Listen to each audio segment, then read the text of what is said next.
Halos 15 volcanic earthquakes ang naiulat ng PHIVOLCS matapos ang sunod-sunod na aktibidad ng Bulkang Kanlaon. Ang Bulkang Mayon naman nananatiling nasa Alert Level 3 kasunod ng pagbubuga ng ashfall nitong weekend. Narito ang balita ni Graciela Corazon. Muling nakapagtala ng bagong aktibidad ang Philippine Institute of Volcanology and Seismology o PHIVOLCS sa Bulkang Mayon at Kanlaon ngayong araw ng Martes, May 5.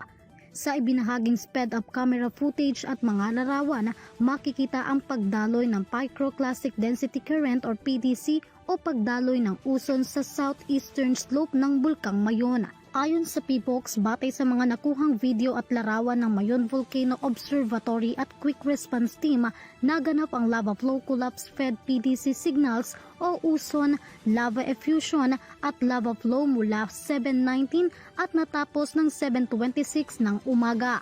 Umabot sa maximum runout na 3,000 meters ang pagdaloy nito sa kahabaan ng Miisigali, 1,900 meters naman ang taas ng kulay kayumangging usok na ibinuga ng bulkan mula sa ibabaw ng mean sea level or MSL nito. Naitala rin ang 14 na volcanic earthquakes, 5 volcanic tremors at 336 na rockfall events sa bulkana. Maigpit na paalala ng PHIVOLCS sa publiko na ipinagbabawal ang pagpasok sa loob ng 6-kilometer Permanent Danger Zone o PDC ng bulkana.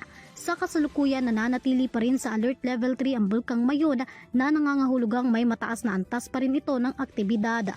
Paglilinaw ng PHIVOLCS, kaya't nananatili sa Alert Level 3 ang alert level status ng Bulkang Mayon ay dahil wala pa anyang nabago sa binabantayang parameters o kondisyon ng bulkana. Samantala, nakuha na naman ng Kanlaon Volcano Observatory Kanlaon City ang dalawang magkasunod na ash emission o pagbubuga ng abo mula sa crater ng Bulkang Kanlaon bandang 5:32 AM at 6:01 AM. Batay sa datos, naglabas ang bulkan ng kulay abong plume o usok na umabot sa 800 meters ang taas patungong kanluran. Sa ngayon, nananatili pa rin sa Alert Level 2 ang Kanlaon na nangangahulugang may patuloy na pag-aalboroto o unrest sa ilalim ng naturang bulkana. Patuloy na ipinagbabawal ng PHIVOLCS ang pagpasok ng publiko sa 4 kilometers Permanent Danger Zone or PDC ng Bulkang Kanlaon. Samantala, patuloy na pinapaalalahanan ang mga residente at lokal na pamahalaan na manatiling alerto at sumunod sa lahat ng ipinatutupad na hakbang at abiso. Para sa EuroTV News, Graciela Corazon, sumasaludo sa bawat Pilipino.